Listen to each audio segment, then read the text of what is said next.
Good morning, good evening, good afternoon to everyone. And I welcome all of you to Tradition Transform, our monthly series where we reimagine the traditions for today's world. In the current times where we live in, if adults are feeling stress by what's happening around us, children are feeling it too.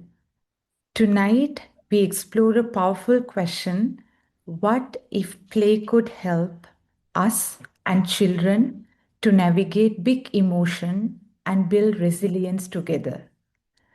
So, we are honored to have Sarah Gough, our Executive Director of Play for Peace, who has over 2 decades of leading the Play for Peace initiative as a global leader, as well as a deeply community rooted practitioner. Zara is truly the right person to guide us this conversation. So today she will take us through a journey, many exciting games reimagined as cooperative tools for healing, connection, and compassionate community building. So let's step in with openness and remember that resilient hearts are built together.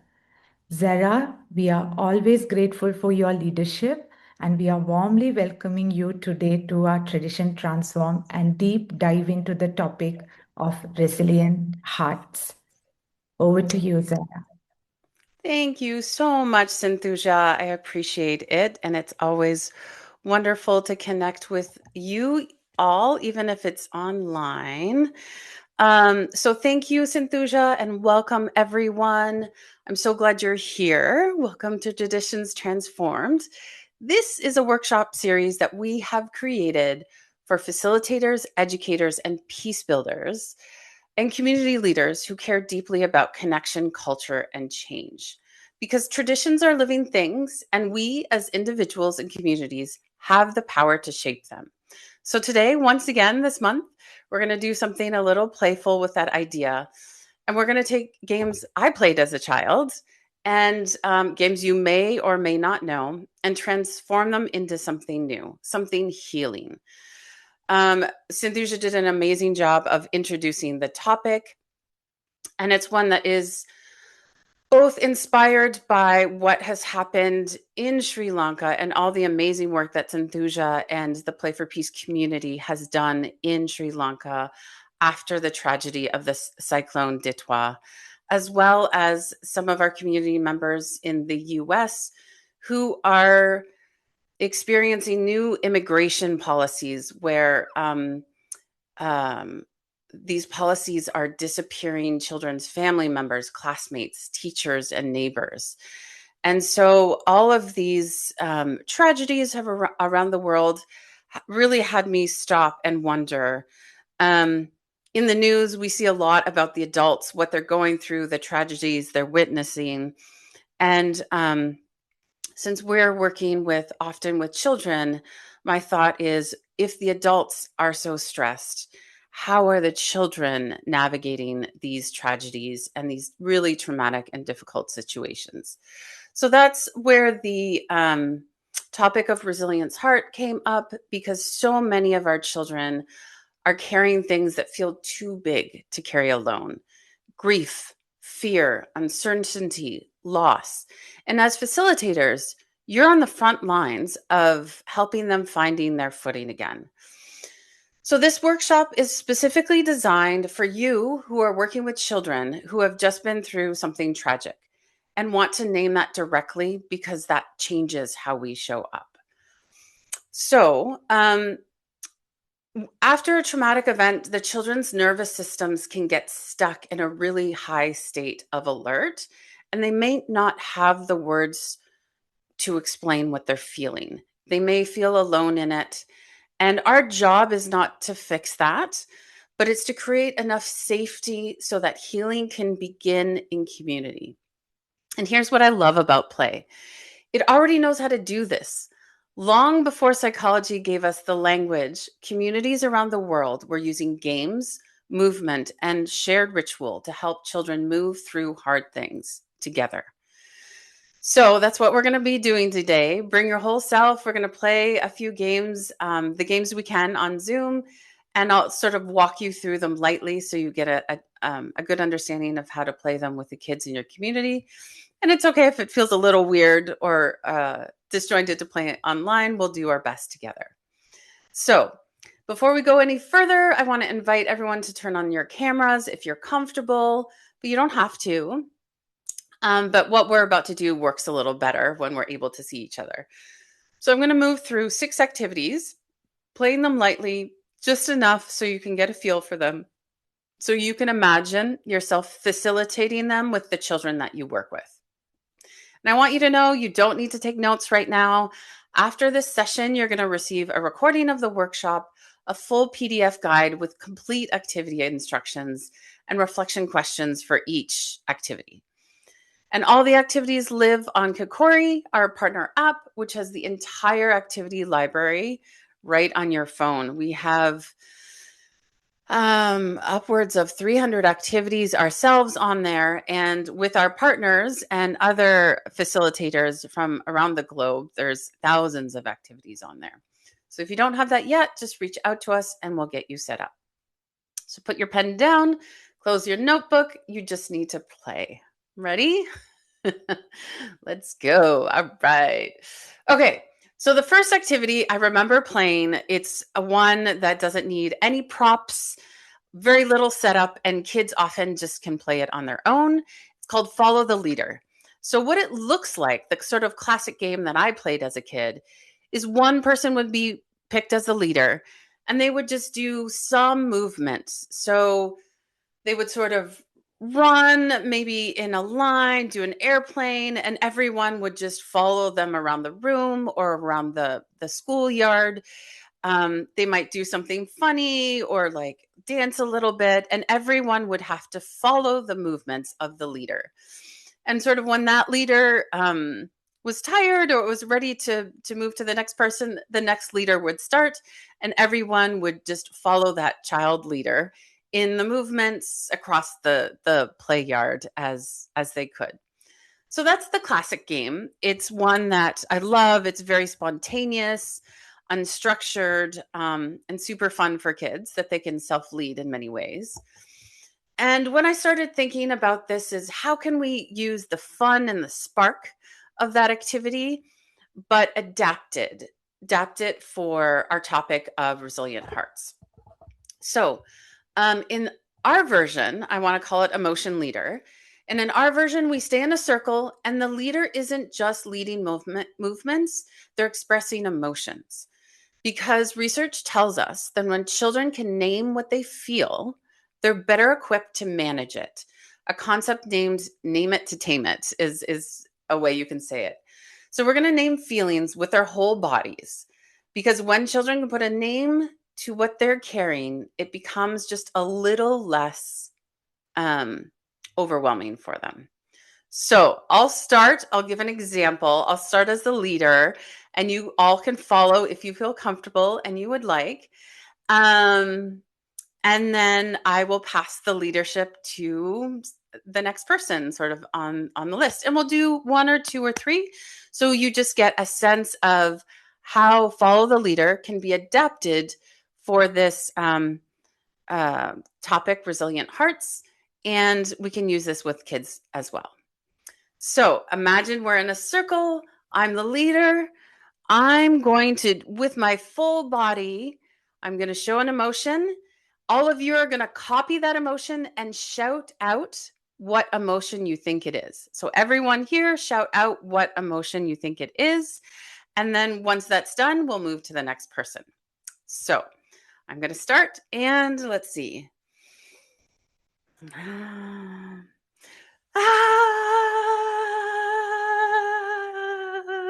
Yay! So Happiness. everyone copy me and then shout out what Okay. emotion you think it might be. Excitement. Happiness. Okay. Yes, that was it. So very good. That was a test round. Excitement. So I did the full body emotion. I could see a couple of you copying that emotion and shout out what emotion you thought it was. So since I heard Marilyn, you were the one who shouted out quickest, I will let you be the leader for the next motion you, with your full body, want to express. We will copy that emotion with our bodies and then shout out what we think it is. Mm.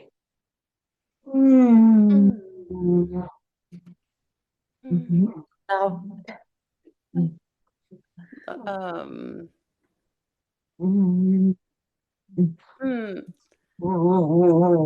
Is it sad? I'm not Yes, sure. That's yes.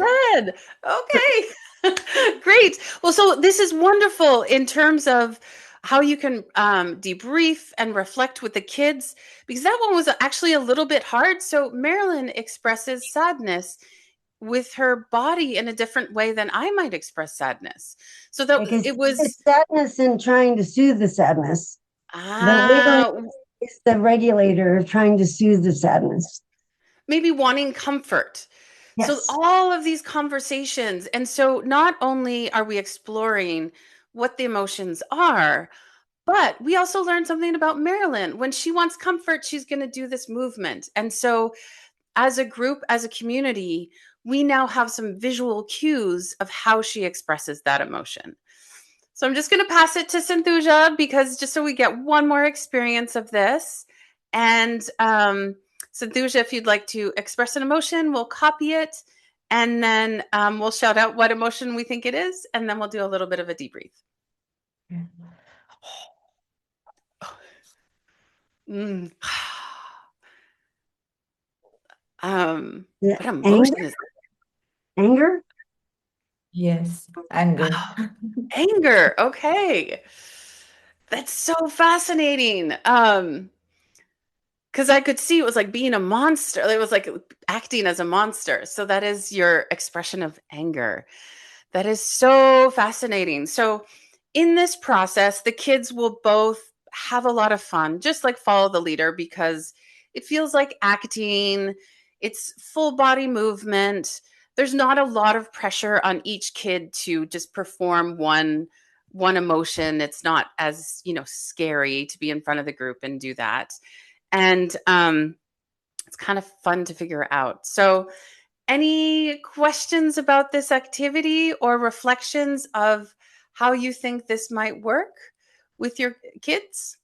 Me as somebody who has done a lot of different work on emotions and regulations and feelings and interpersonal stuff, I love this. I think it's great combination because you not only get to allow yourself the freedom to express yourself in a group, and sometimes that alone is helps because sometimes we have a hard time showing our emotions to other people.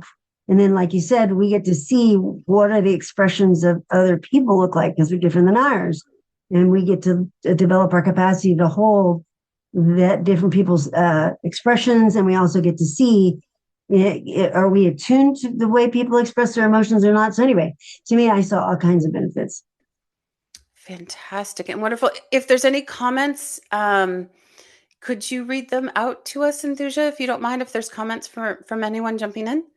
Yeah, so Tejasvi shared that it can be very helpful for us to getting to understand the kids' feelings and emotion, even if they don't have words for it.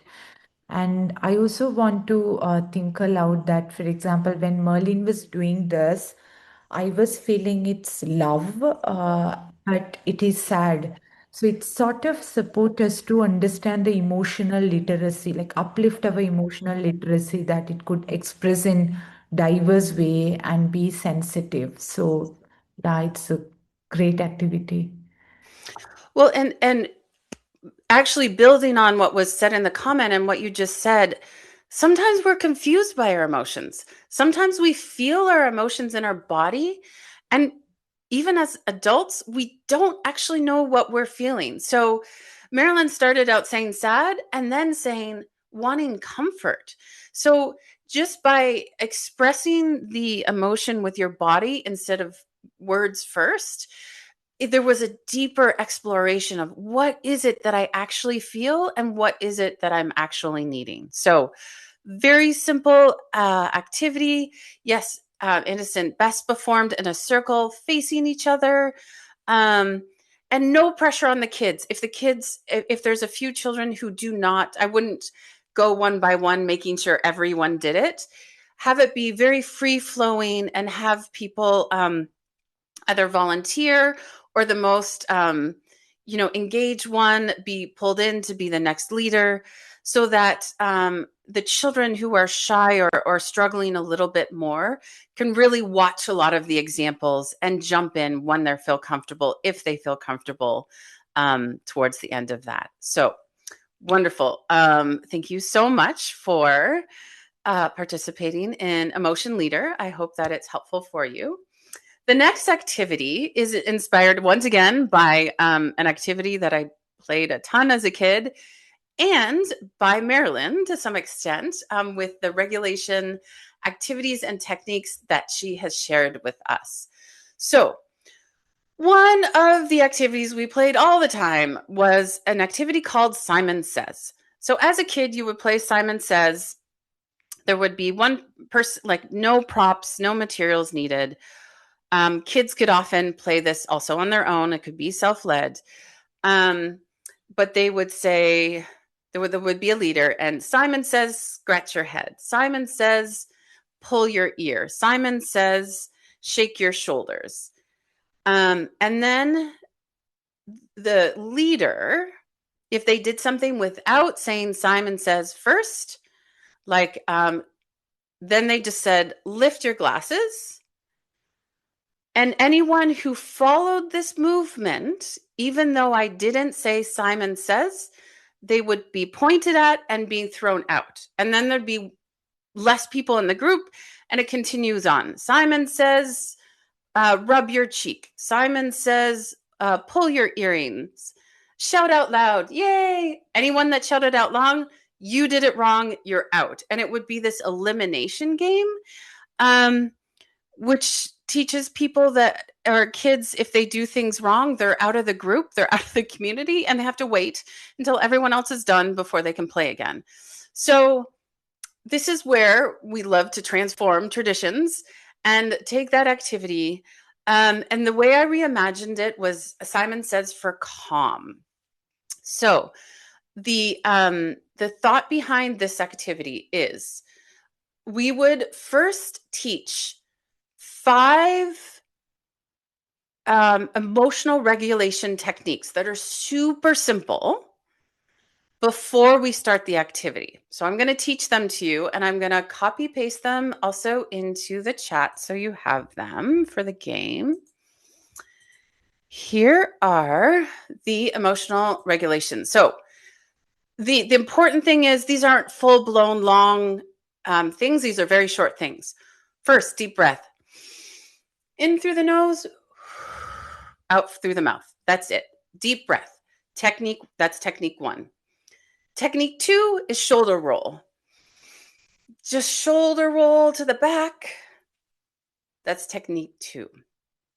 Technique 3, we actually saw from Marilyn already, is self-hug. You can do these pats if you want to do, but the big thing is self-hug. Number 4 is shake it out. So just full body shake from the head to the shoulders, to the hands, to the legs. Full body shake it out, which neuroscience has proven to really help, especially after a startle incident, that if children were really startled and surprised and traumatized, it can really help release some of that trauma from the body. So that's number 4. And then number 5 is lion's roar. So this is where you throw your head back and you do a big roar, and you can do it with your hands. So those are 5 techniques: deep breath, shoulder roll, self-hug, shake it out, lion's roar are the 5 calming strategies that we're going to do. Now, there's going to be one Simon in the middle who leads these, and they get to pick which of those 5 they're going to do. So for instance, Simon says, take a deep breath. Everyone. Simon says, lion's roar. Rah. So, and then if I do self-hug, but Simon didn't say. If anyone did it wrong and they did the movements, even though Simon didn't say, instead of elimination, everyone's going to turn to that person and give them magic calming fingers. They're just going to be like, woo, calming. And then they can keep playing. And then, so Simon does a few of these, and when sort of the energy, it gets a little lower, then you can switch leaders and someone else can volunteer to be the leader. It's really important for these resilient heart activities that we don't force kids to be in front of the group. We let the kids that want to and are ready to be in front of the group. We always invite and encourage the other kids to join and lead, but we give them, it's all consent-based leading techniques. They do not have to do it. They can just participate as well. So I'm going to do it quickly. Actually, yeah, I'll do it. Well, I sort of did it. Does someone want to try being Simon? And remember, so you do Simon Says, and then one of the techniques, and everyone does it. And then one time to try and trick people, you do the technique without saying Simon Says first. And if anyone messed up and did the action, even though Simon didn't say to do the action, we just send them calming fingers, calming magic fingers. So anyone open to giving it a try?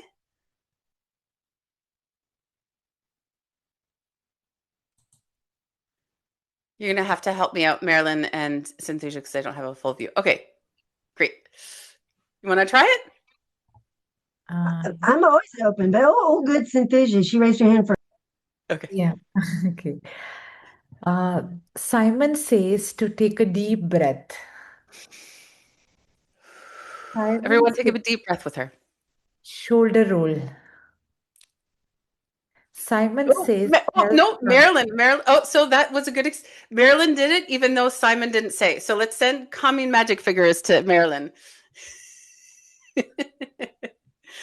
And then you can keep going, and or Marilyn can keep going. Marilyn. Okay. Lions roar. Oh, okay. Okay, Synthesia, back at it. It's harder than you think. So calming fingers to Synthesia. When you're bad at a game, it's funner anyway, because you laugh all the time. It is fun. And the whole thing with Simon Says is you're thinking so hard about following what they're doing that you forget for that cue. And that's what makes it fun. And it allows kids to make mistakes and be supported through that, and instead of being punished through it. So, any thoughts and reflections about Simon Says for calm, the adjusted version of Simon Says activity?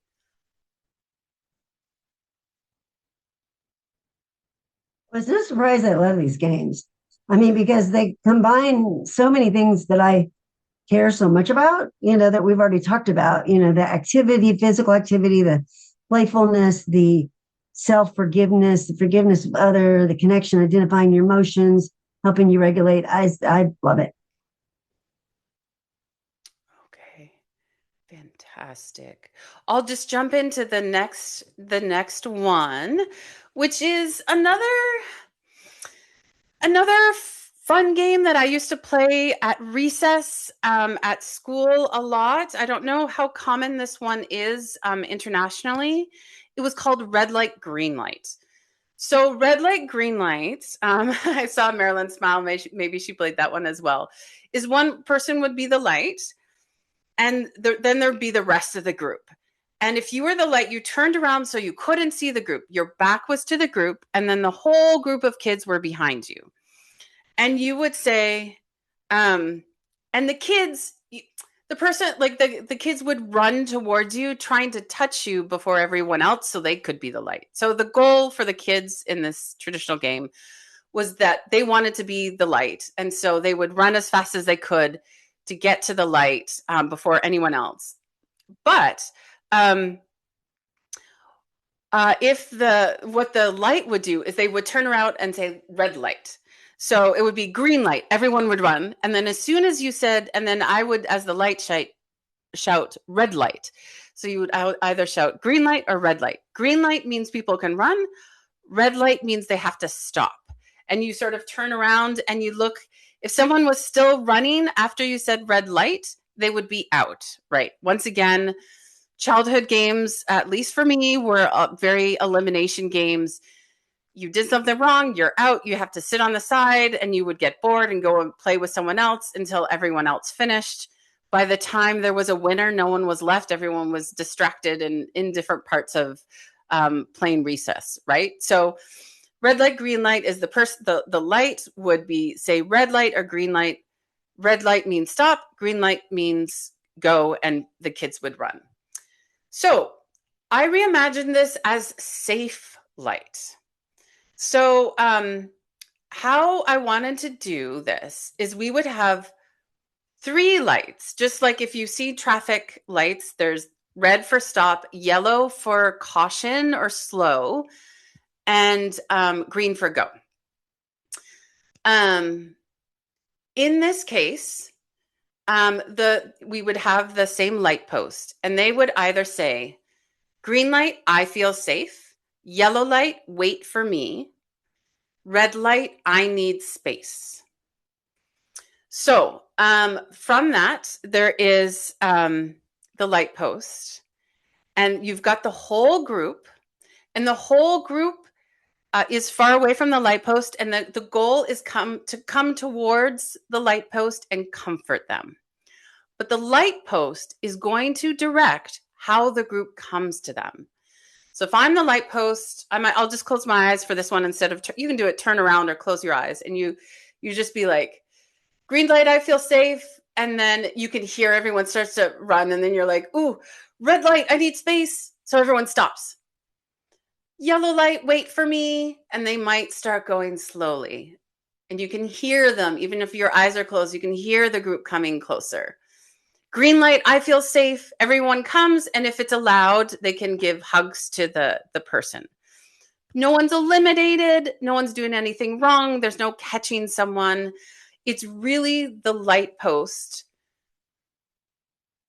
Because it can, like, I remember, like, that little spike of adrenaline when I could hear the kids running towards me, like, they're, are they going to crash into me in red light, green light? And so this, the kids are given control over when and how people come to them and feel comfort. So this one is a little hard to play. So what I'm going to do is I'm going to ask Sinthuja if you could, we're just going to play act this one a little bit, okay? So Sinthuja, you are going to be the light post. I'm going to ask you to close your eyes, and we are going to be the kids. And we're going to mimic running to you with sound. So this sound is, I'm just slapping my desk, is us running towards you. This sound is us walking towards you slowly. And silence is us waiting. You get to direct. You get to close your eyes and say, green light, I feel safe. Yellow light, wait for me. Red light, I need space.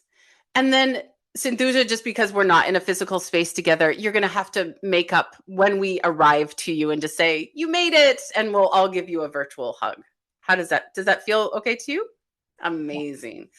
All right. So everyone help me out with your sounds, either run, walk, or wait in silence. And then send Sinthuja a big hug when she feels complete with this process. So Sinthuja, can you lead us as the light post with, let me actually, hold on. Let me copy this and post this in the chat. So you have this. No one is ever out, and the game doesn't end in competition. It ends in connection. So if the group gets close enough, Safe Light turns around, opens their arm, and everyone comes in a hug. So, Santhuja, whenever you're ready, we will take cues from you. Yellow light, wait for me. Green light, I feel safe.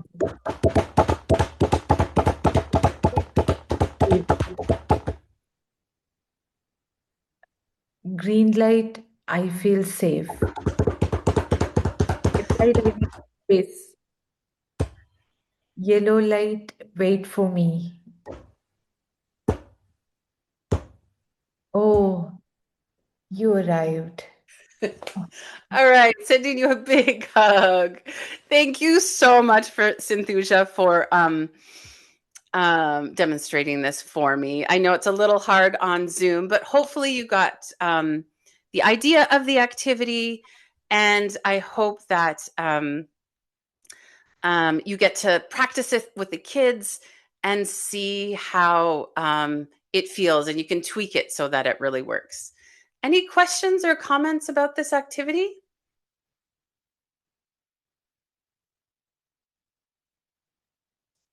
To me, it's a good. Oh, go ahead. No, no, Malin, you can go. To me, it's a really great example of an activity that, depending on the level of and recency of trauma that the kids are experienced, that as a facilitator, this would be a really good one to be very aware of that, because of people coming at them and noises coming at people, could be more upsetting for some than others, or sound sensitivities and stuff. But what I love about that is, even though that's so, with the right setup and the right boundaries, it can be very empowering for the young participant to have some control over that and learn how to navigate that within themselves. Yeah, so Tejasvi also wrote in the comment that it's a great way to introduce boundaries to children while offering comfort and safety. So I agree with that point, and also like to I can't wait to play this in the club and here with the Titwa affected community with whom as Play for Peace we work for a long, because I can imagine even when I demonstrate and act, but okay, stop and come in and go, and so it's really supported me to process in online. So I I feel it's a very powerful activity to sort of work with children. Yeah. One of the things I actually noticed was I was so loud with the noises that I had a hard time hearing Santhuja sometimes in terms of what she was saying. And so, um, as a participant or a leader, that would be something also, if that issue is a problem also in the real life version of this game, that could be something like, if we're all so loud and chaotic, we can't hear when people are ready to be comfort. We're not being able to hear them and things like that. So that was actually a beautiful learning for me as well, is I feel like I guessed sometimes what Santhuja was saying because I was being so loud. So that was a good learning for me. Okay, the next one is freeze tag. So I think in all parts of the world, we play some sort of tag games. Freeze tag is one of the most basic ones. Basically, someone is it in the group, and everyone's running around, and you don't want to. So if you're it, you try and touch someone, and then they are it, and they have to try and catch people around them, right? And again, in tag, usually, so if you're playing tag, I'm it, I'm running, I touch Marilyn, then she's out of the game. Or in freeze tag, she's frozen, and the game sort of ends when everyone is frozen, basically. Or there's one person that's left and they sort of win the game of tag. So that's the traditional freeze tag that I often played as a kid. Super fun, kind of if you got it if you got it first and then there were some really fast kids, it would get kind of boring because then you would always be frozen just waiting around for the game to end. So in this version of freeze tag, there's a way you can unfreeze people. So we won't be able to play this, but you can take, especially if you already did the Simon Says for Calm activity first, you can build on that. And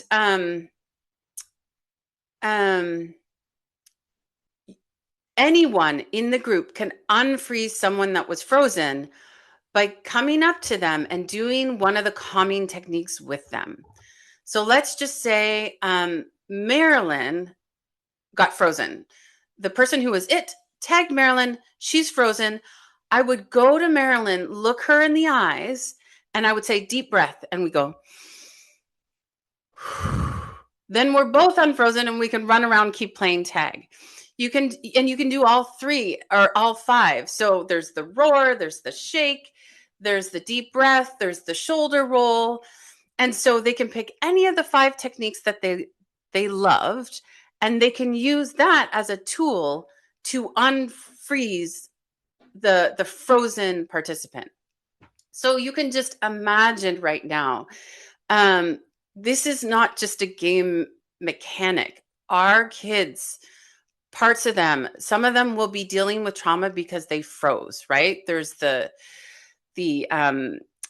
trauma response, fawn, flee, fight, freeze. There's all kinds of those. And some of our kids will be in a frozen mode. And one of the ways we can get out of freeze mode is we can co-regulate with others. So this is a very playful way that we can co-regulate with others. And kids can learn it by doing it. So again, we can't really practice this one, but it is about 2 people coming together to unfreeze, and they lock eyes. So the eye contact is really important. The mirror neurons are firing. They do one co-regulation technique together, and then they run around and they keep playing. And you play until everyone's exhausted and the energy is done.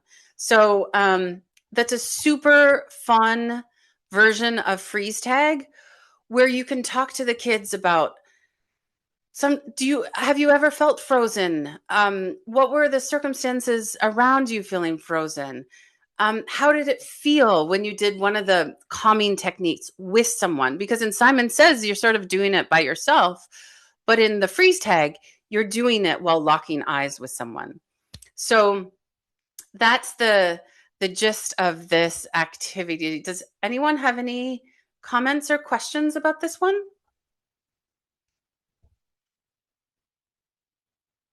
Oh, Marilyn, you're on mute. I'm very aware in the nervous system regulation tools arena, but I don't see anybody out sharing nervous system regulation games. I mean, I think there could just be so many application areas for this. It's cool. Awesome. Yes. And we are some of the forefront innovators of games that build compassion, connection, and community. This is why we do what we do. We don't just stay in simple games. We adjust them so that we're really building these skills and techniques and offering this comfort also to our kids who have gone through so much.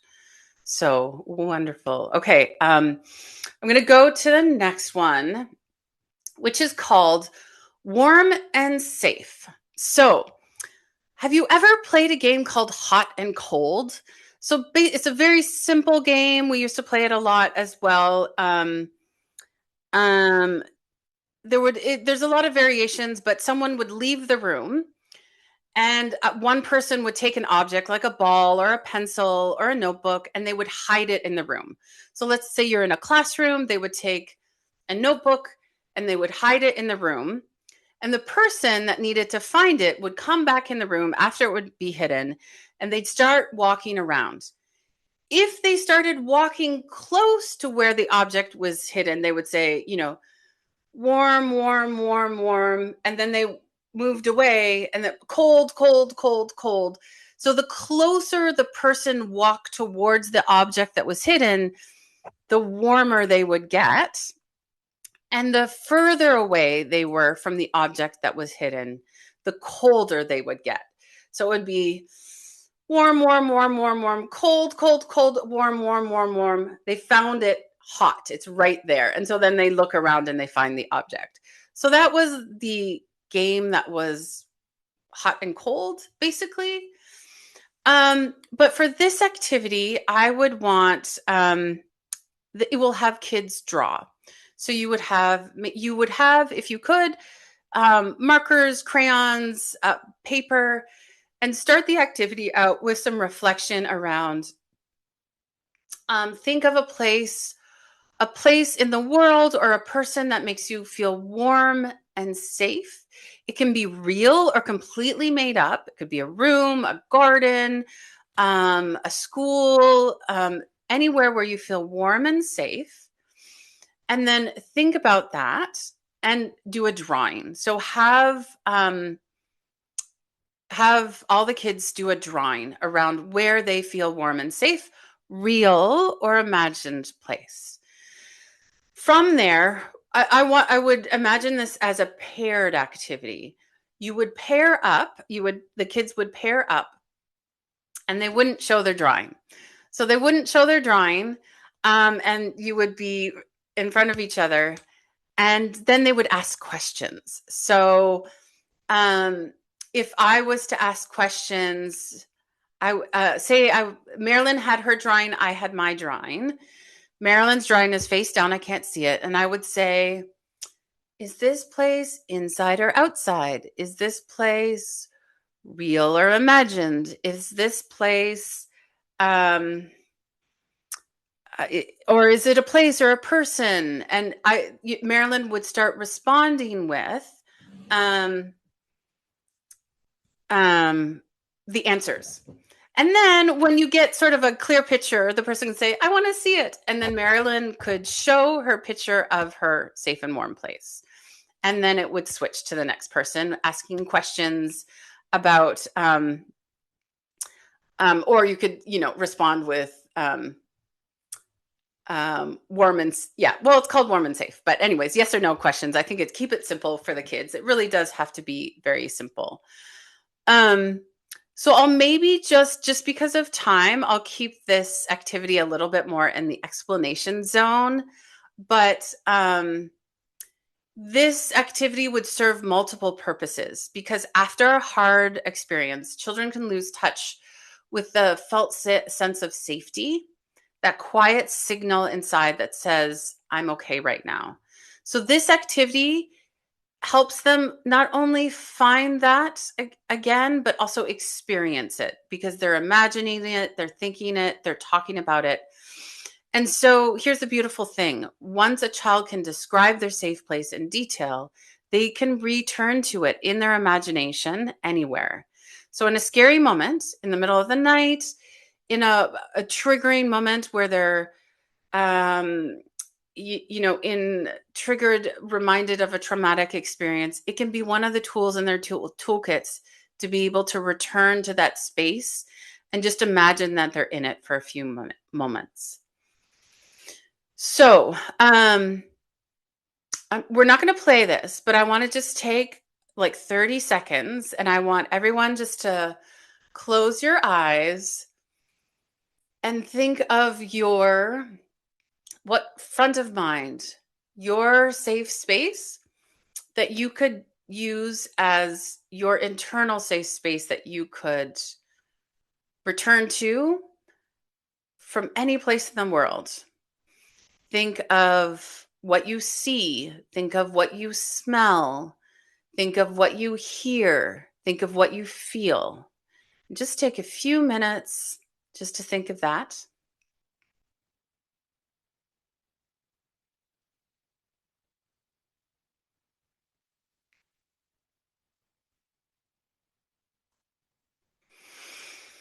All right, deep breath in, big breath out.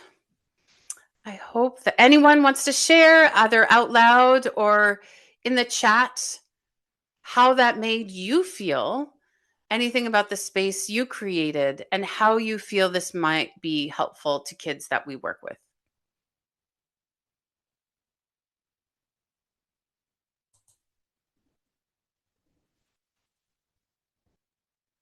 So the safer space that I imagined and I built really soothed me, and it really comforted me, and also like I really think that this reimagination or this imagination could support children in in a many beautiful way. Thank you. Yeah, and I just saw Marilyn says, I have a beautiful space in nature that makes me feel calm and supported. And so, Marilyn, when you can physically be in that space, that's amazing. And when you can't physically be in that space, how can you take yourself through your imagination to that space so you can experience the feelings that you feel when you're there? It it is easy for me since it's a energy that I get when I'm there. I've learned how to hold that energy and presence it in other times. So that could be something that could be practiced with the kids too. Well, and I find kids have often a much more vibrant imagination, that sometimes our imagination as adults can be dulled a little bit, right? And so kids can actually take them to imaginary spaces actually very quickly. And so to have it be something that they find a skill set that they don't lose, that they can, Marilyn, I don't know if it's something that you lost and then recaptured, or it's something that you kept throughout your life, but I'm hoping that our kids can have this ability to take themselves into a space through their imagination, and keep that throughout their life, right? Whenever they need it. So amazing. Last activity. This one is called kindness telephone. So again, another very basic classic activity that I grew up with was called telephone. Basically, everyone would be in a circle. One person would start, and you would whisper a phrase. Like usually the teacher would give you a phrase, something to read, or something like something to read. Sometimes it made no sense. Sometimes it was a silly joke. It never, when I played it, it never really had a lot of meaning, the phrase that you said. And how it would work is one person would receive the phrase, and then they would whisper the phrase to the next person. And that person would whisper the phrase. So it was broken. It was actually called broken telephone because by the time the last person got the phrase whispered in their ear, often it was misheard and misspoken. So at the end, it was some, silly version of the original, and they would shout it out, and you would see if the final version of the message was the same as the initial version. So I'm not sure if any of you have played that, called Broken Telephone. It was always fun. It was always funny. Sometimes you could learn things about communication, and there was some learning around that. But I wanted to transform it to kindness telephone. So my thought around this is we have a person in mind. So I'm going to pick we're just sort of in the same flow. Santhuja, you would be the person the message needs to get to. And so in this version of telephone, same thing. You're in a circle. There's one message. Only one person gets the original message. And then you have to whisper it and repeat it along the group until it gets to Santhuja. The change for this is, as the facilitator, and then you can pick other people to lead this activity. Other kids can lead this as well. I would say one kind sentence customized to Santhuja, because I know the message is for Santhuja, but I can't tell Santhuja directly. I have to tell it through the group to get it to Santhuja.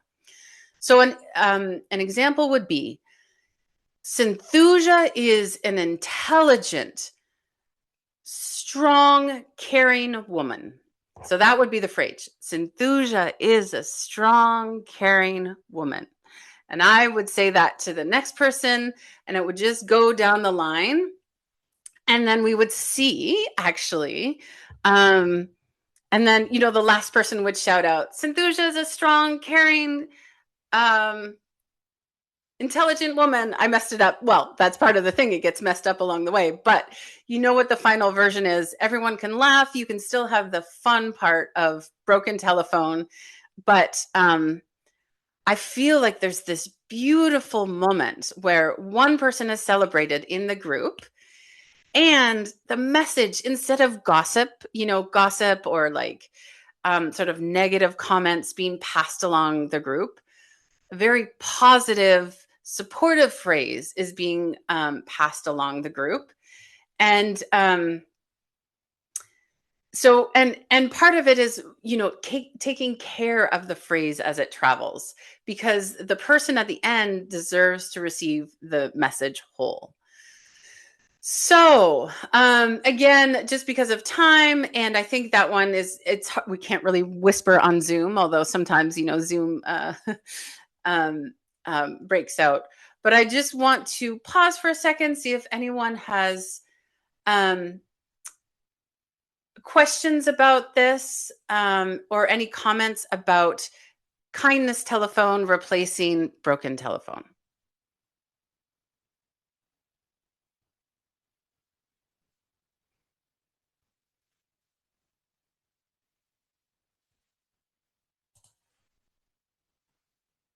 Love it. That's what I have to say. I love it. Oh. All right, fantastic. So, I mean, just imagine, if you can, as a child, you've gone through something very difficult. Maybe you're having a hard time expressing your emotion. You're in a little bit of freeze. You're having a harder time connecting to the group. And you have this whole group whisper something that's true and kind about yourself, and that message gets said to you by every single person in the group.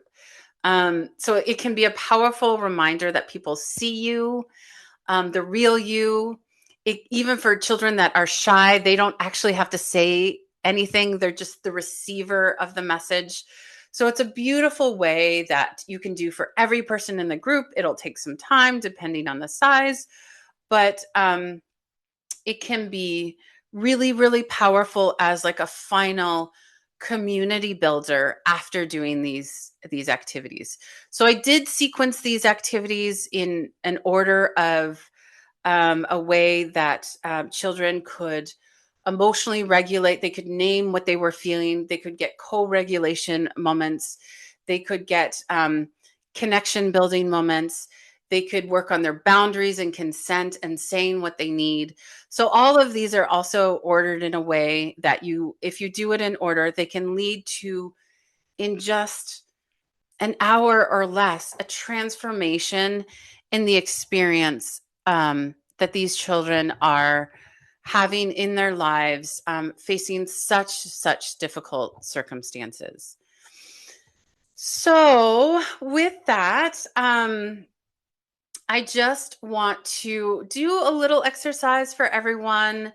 I just want to give you a moment to reflect. You can write this in the chat.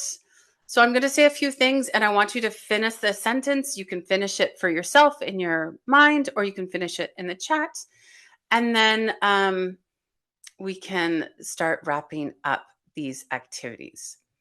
So just take a deep breath and listen to what I'm saying and respond in your mind or in the chat. When I am afraid, and respond with how you react or what you do or what your go-to is. Let's take a moment. Don't think about it too much. Next is, when I am sad, I ... What do you do when you're sad? What is your response? How do you handle it?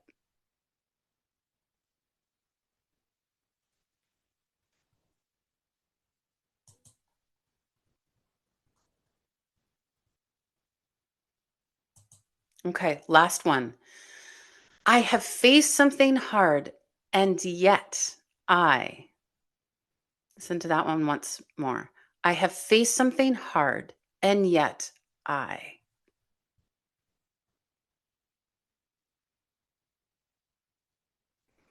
That last one, hold it for a second, because that and yet, that's your resilience. That's a resilient heart. You carry that, and you carry that into working with the children that you work with who are going through so much. So, I want to thank you for being here today. Thank you for the courage it takes to do this work, to show up fully for the children and the communities who need you. Um, Before we close out, I want to invite you to one final round, just one word. It can be for the group, for yourself, or for the children you're thinking about right now. Just one word of appreciation. Go ahead and mark it in the chat. And last thing before we go, next month we'll have something very special. My dear friend and Kikori founder Kendra Bostic is joining us for leading the next Traditions Transform. She is fantastic. She has been a Play for Peace volunteer. She has done Play for Peace on the ground, and she is responsible for the amazing technology and partnership that we have with them. So you don't want to miss that. Look for the link early next month to register.